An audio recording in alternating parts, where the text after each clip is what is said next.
Hi, today we are going to talk about classical mechanics, and for this, I would suggest that you should have some books with you which can help you.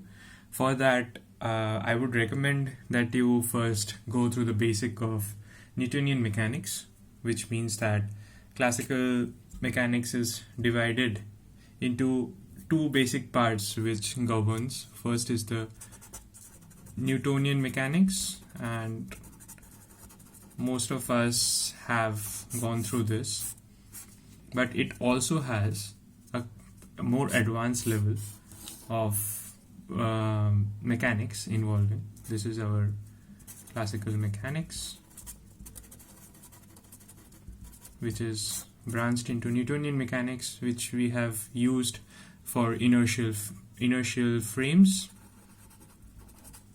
and some kind of relativity problems. Also we have used Newtonian mechanics, but in case of more advanced of classical mechanics is given using the Lagrangian and Hamiltonian or Hamilton's equations, and we will further see for our CSIR NET preparation in India and also for GATE preparation.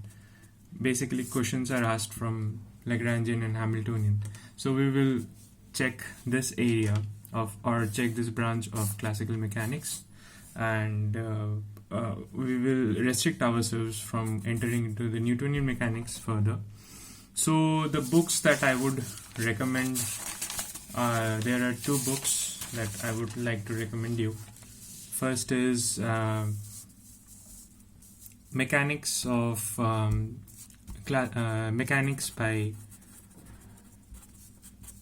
Landau and Lifshitz, and the second book is the first book, and the second book is very common, Classical Mechanics by Herbert Goldstein. But I would actually go through the book of mechanics and also a little bit of classical mechanics and of Herbert Goldstein, and also solve few problems from them, from both of these books, from this book as well as this book. So we would go through both of these problems. Okay, so starting from the book of Landau and Lifshitz, it starts with, I'm directly following from Landau and Lifshitz, as I want my viewers to just understand that I'm not a professional tutor or something like that. I am just a student, and whatever I'm reading, I'm just trying to describe them in my words, and that's what I'm trying to do. So in this case, I would follow the book of mechanics. I have the copy published in 1969, and I would suggest that you also get a PDF copies are available in internet, or if you want, you can write down in the comment section and I would email them to you. So this is what I have, and in this, the first chapter starts with the equation of motion, as usual, because when we are dealing with mechanics, this EOM plays an important role describing what type of motions a particle has, and it starts with generalized coordinates.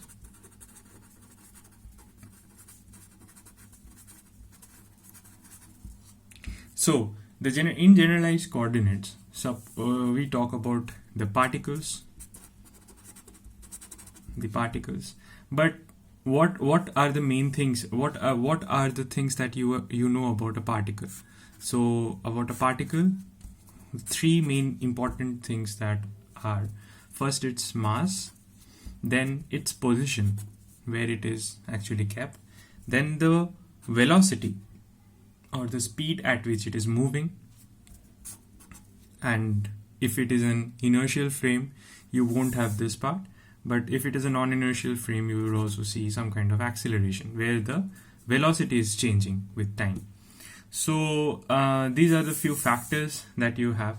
And basically in the book, they started by explaining that if we have a mass of m, suppose m, and it moves around the sun, which has higher mass, thus this is our sun. Let's take this as Earth, and this is our sun, and it has a mass of m.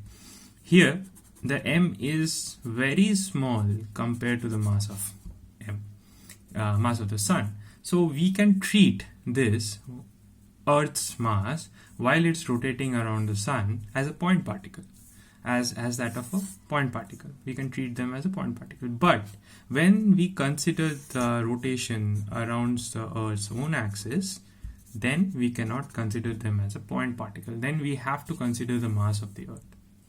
So that's what they start explaining. And then they go to the explanation of r. What is r? R, the coordinate. R is in Cartesian coordinate. I think it's not visible. R in Cartesian coordinate is given by x I cap, y j cap, z k cap. I, j, k as usual are unit vector, and any unit vector is defined as this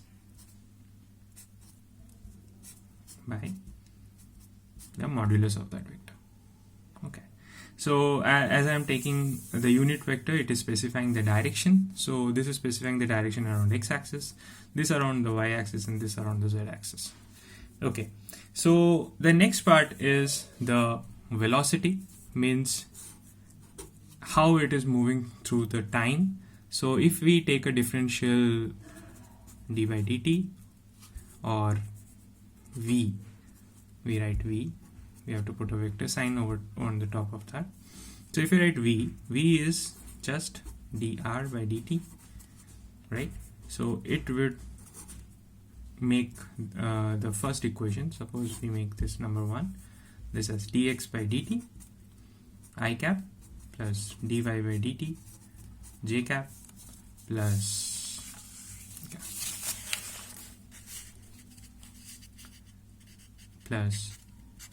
dz by dt k cap. So this will give you the velocity, and further differentiating velocity, which is dv by dt, or we can consider this as our acceleration, or double differential of our position vector. So this is our position vector. Double differential of our position vector is given as del t square I cap j cap square k cap. So this gives you the acceleration of the particle. So here we are talking about a single particle. So we spoke about just a single particle. In that, what would its acceleration would be, and what its velocity would be, and what would be the position vector of that. Yes. So now we are talking about the for n particles in space. So for n particles in space, suppose there are n particles in space in Cartesian coordinates, in our plain and simple Cartesian coordinates, for n particles there will be 3n coordinates, as we have already seen.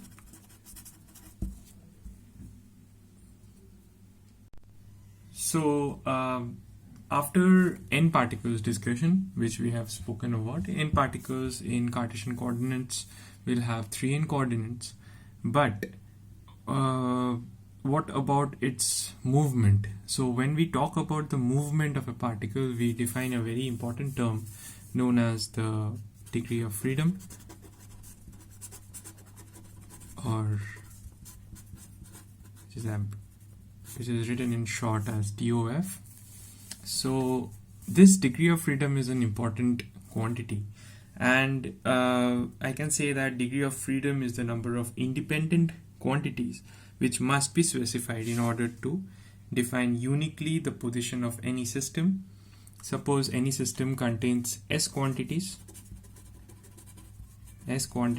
that are defined by positions Q1, Q2 to Qs, then there will be S degrees of freedom, and these are known as our generalized coordinates, and their any derivative of this d by dt of this will give you the generalized velocities. So how does it so how classical mechanics actually differ from quantum mechanics? I would also make few lectures in the future on quantum mechanics, but right now if we talk about that, how are they different? So in this classical mechanics, if all the coordinates and velocities are simultaneously specified, so in this our x, suppose q and q dot are known, so we can actually they are simultaneously specified as it's a very large body. We can find the we can find the velocity of that particular body, and also we can find the position of that body. But in quantum mechanics, this is not possible. Simultaneous findings of your coordinate as well as your velocity is not possible, and this ruling is famously given by Heisenberg's uncertainty principle.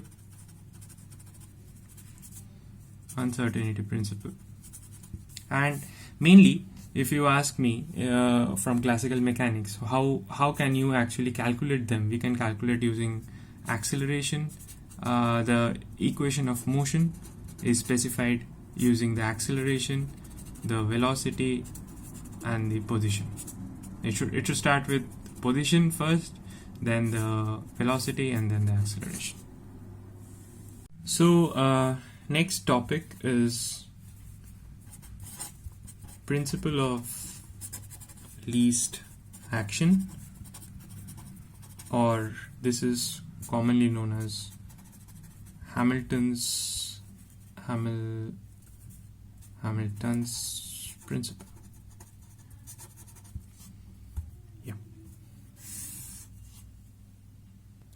So in our previous discussion, we have seen that a body is defined using its generalized coordinate, its generalized velocity, and also time.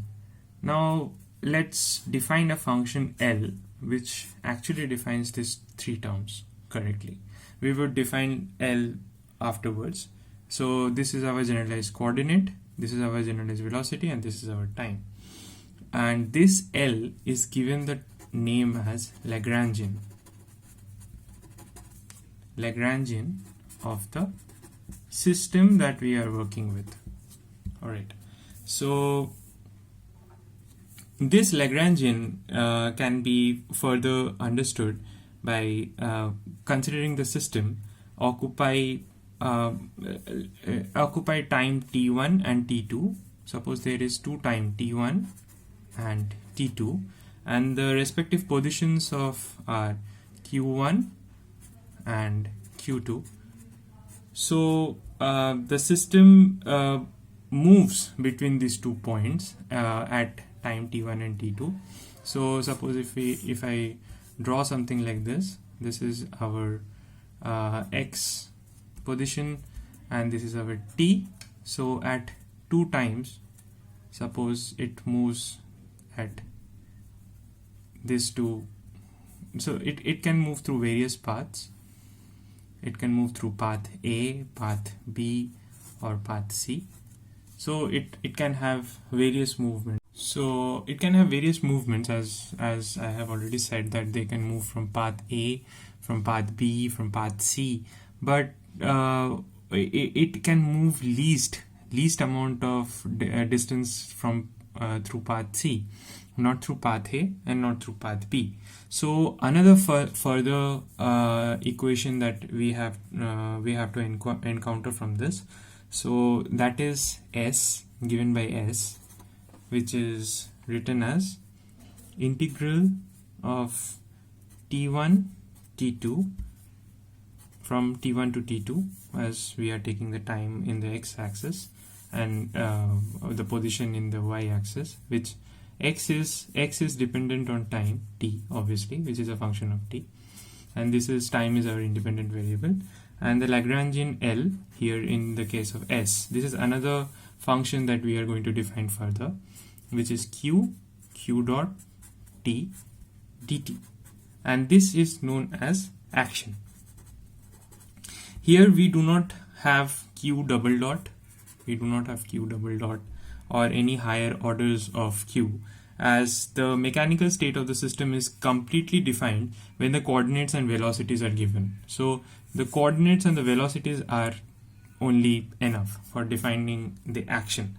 So let us consider a system to have just 1 degree of freedom, so that 1 degree of freedom q2 has to be determined.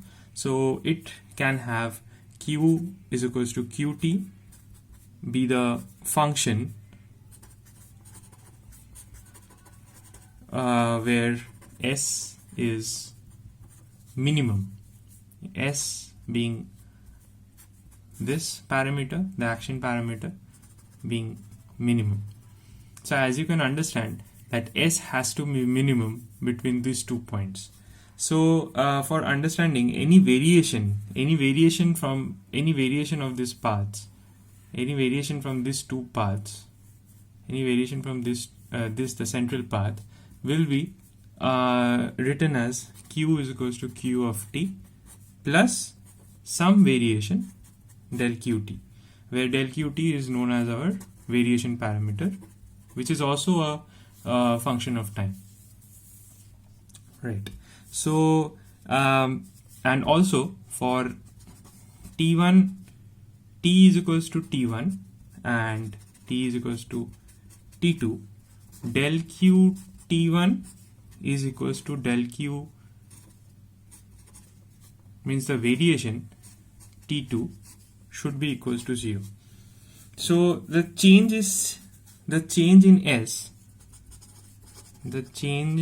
in S is seen as any change. The change is seen as delta S, which is given as T1 to T2, means the action, the change in action. What will be the variation in action that you can see? So it goes from T1 to T2. L, as usual, all the coordinates will have some kind of variation. All the generalized coordinates, the generalized velocity will have some variation parameter with it. Time will not have any variation with it, minus the initial one, T1 by T2, L q dot t dt dt, right? So finally we can write this variation in S as del of T1 T2 L q dot t dt to be 0. This is known as the principle of least action. This is a famous principle that comes whenever we try to solve any kind of equation or any kind of problem. We use this parameter. So principle of least action is an important parameter that needs to be understood. After we write the principle of least action, which is given as delta S is equals to delta of T1 T2 L q dot t dt, which is our equation that we have in hand. We take the derivative inside, and we find that the after we take the del inside, it looks something like this: del q plus del l del q dot dt. This entire thing is equals to 0, so this is also equals to 0, where your del q dot is equals to d of dt of del q. Right. So we know that we can go for a partial, we can go for integration by parts in this, integration by parts, and finally we get del s is equals to del q from t1 to t2 plus t1 t2 del l del q minus dy dt of del l del q dot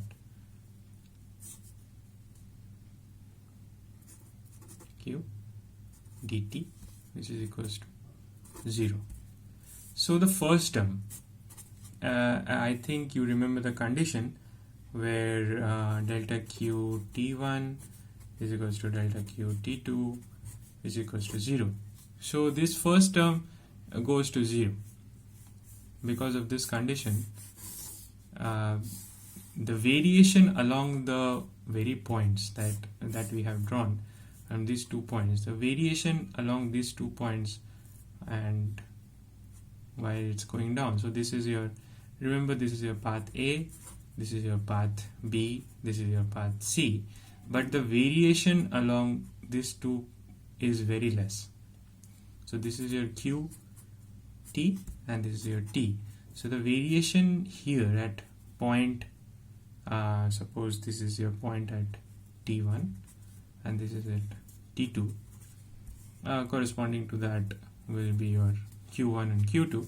So the variation at these 2 points is very less, and this can be considered as 0.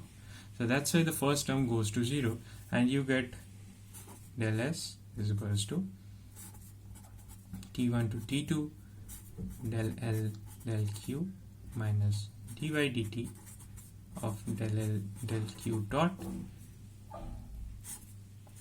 variation dt equals to 0. Because there is some kind of variation present, so this term will never be equal to 0. So we can consider that this term equal to 0, which gives us dy dt del, sorry, I think it was not visible. So this entire term goes to 0, so which gives us dy dt of del l by del q dot minus del l by del q equals to 0. This is a famous equation. This equation has to be remembered. This is the Lagrange equation, and this has to be used for solving various problems. You will see from when we try to solve any kind of problem, this equation has to be considered to carry out finding the equation of motion, and then if they want the velocity, the displacement x, and whatever acceleration, whatever they want, acceleration a, from this equation of motion can be derived. So first we need to solve the L, and we need to put L here, and then we have to solve this equation and then get the equation of motion, and then get these 3 terms from that. Now consider two boxes, two systems. Suppose there are 2 systems here, system A and system B. This system A and B, they are 2 systems, and they have their own equation of motions, and all particles and all kinds of equation of motion are separate for them. So this is EOM of A and EOM of B. They too have different equation of motions. and also they have two different Lagrangians based on that, LA and LB. So in a case where in the systems where there are two parts A and B with the Lagrangian LA and LB, in the limit when the distance between the systems are very large, then the interaction between these two systems can be neglected, and the entire thing can be written as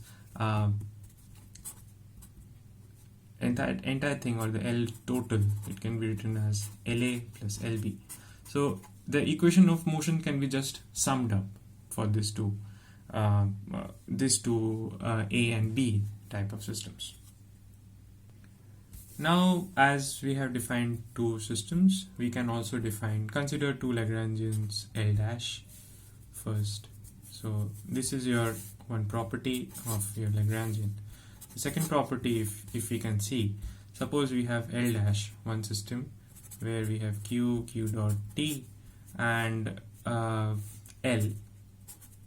we have L, which is given as Q dot T, and they are related by a time derivative function given as L dash Q dot T is equals to L Q dot T plus del F Q T. Alright, so this is a function, this is F, which is dependent upon Q and T. So this relates this to Lagrangian. Now let us define action. You remember action, S is defined as L dt. So we would put this here.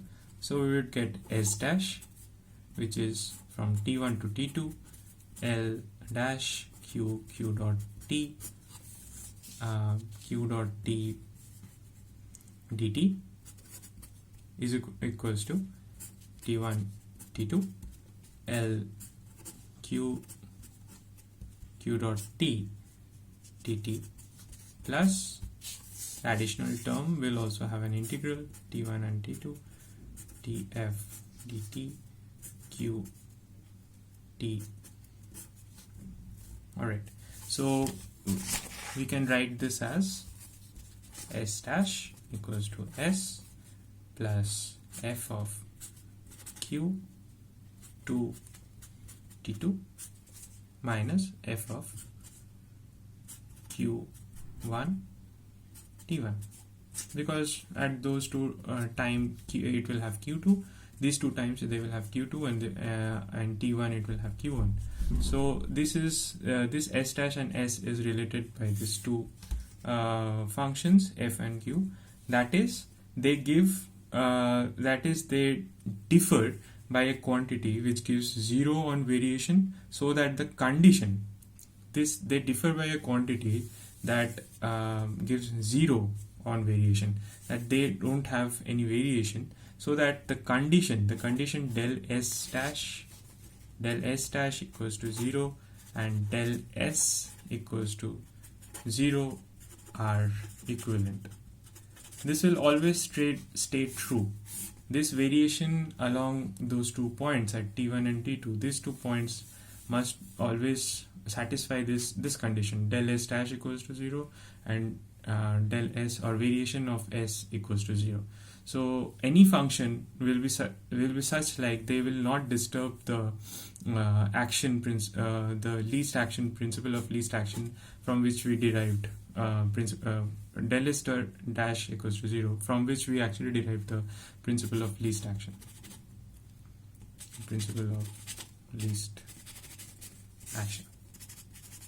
So that shouldn't be disturbed. So we have covered principle of least action. Now the next topic is Galileo's relativity principle, which starts with the definition of a frame. Frame of reference is an important for any mechanical phenomena. So for this, I would take the example of a photo frame, which I have drawn here. A person inside a frame looks like this. a picture is inserted inside it and it is kept. So this frame of reference can be understood easily by keeping this particular picture inside it.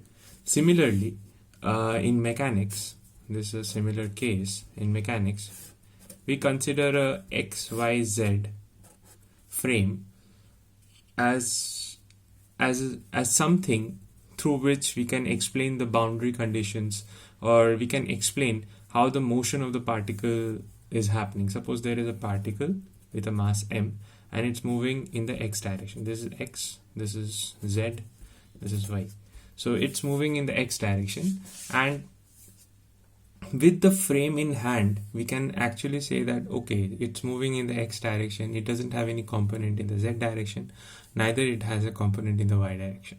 So our y and z plane, there is no translation in y and z plane, but there is translation in the x direction. So this is a frame when we consider mechanics, or in classical mechanics, this is a frame. Now if we see that there are two frames like this, frame 1 and frame 2, these are some of the properties of a frame of reference. So when we talk about two frames, the laws of motions are different in different frame of reference. For this particle in this frame, the laws of motion will be different, and for this frame, when we have some relative nature of F1 to F2 or F2 to F1, the laws of mechanics will be different, or laws of motions will be different in two different frames. Also, the laws of motions should be simplest. This word comes into the picture when we choose which frame should be considered in solving the equation, or in solving the as in principle of least action we have considered Lagrangian, in which we have q dot. In Lagrangian we have q dot and t, so which is the generalized coordinate, generalized velocity and time. So these things will be different for two different frames, and hence we have to find the simplest form in which the Lagrangian can be solved. Now speaking of frames, we have already seen that there can be different laws of motions for different frames. But when we choose a frame, how do we choose a frame? The space inside the frame, so this is the frame that we have considered, the the z-axis in this direction, y-axis and x-axis. So the frame should have homogeneity of space, and it should be isotropic. Isotropic meaning it should be similar in all directions, and also the homogeneous word comes into picture. So this is what is required. So these are the two terms that are required: homogeneous and isotropic. This is required in a frame, and when we consider this type of frame turns out to be inertial frame of reference. If I keep a body, because there is no additional potential generated inside the frame due to any inhomogeneity or anisotropic nature of the frame or the space, we don't see any other kind of potentials. So if I keep a ball, or if I keep a small particle at a x equals to x dash, the particle will remain at t equals to t dash. It will stay at x equals to x dash. And the particle will not change its position because of this particular nature, homogeneous and isotropic. So now we come to the Lagrangian in the inertial frame of reference. So what happens to the Lagrangian? Here we have spoken about homogeneity of space. Homogeneity, I think I've written the right spelling, so just check. So homogeneity of space and also isotropic in nature. So because of this two nature of homogeneity of space and isotropic in nature, Lagrangian is independent of R. Lagrangian is independent of R and also independent of any direction because of the isotropic nature and the homogeneity of space. As you can understand, homogeneity of space does this, independence from R and of the Lagrangian, and isotropic nature gives the independence from the direction. So the Lagrangian now only depends upon the q dot or the velocity square. Now why velocity square? Because when we consider this, we write something like this, only the scalar part of it. So it's only depends upon the magnitude of the velocity. That's why we have written our Lagrangian L equals to L of v square. Now let us remember that let us recall the equation that we earlier derived from principle of least action. D by dt of del L by del V minus del L by del R equals to 0. Now as I have said that it is independent, Lagrangian is independent of R. So this term, because there is no variation due to R, so this term goes to 0. And we have d by dt as del L by del V equals to 0. I think you can see this. Yeah. So d by dt is del L by del V equals to 0, or del L by del V is constant, or this gives us V as a constant value. This also suggests that because acceleration is change of V per time, and here V is constant, so this gives 0. So the net acceleration of an inertial frame is actually 0 because of this constant velocity. Also, any motion in an inertial frame gives rise to a free motion with velocity constant, as we have already derived that and seen how the velocity is constant, and also the magnitude and the direction. It's independent of the magnitude and the direction, and this is known as the law of inertia.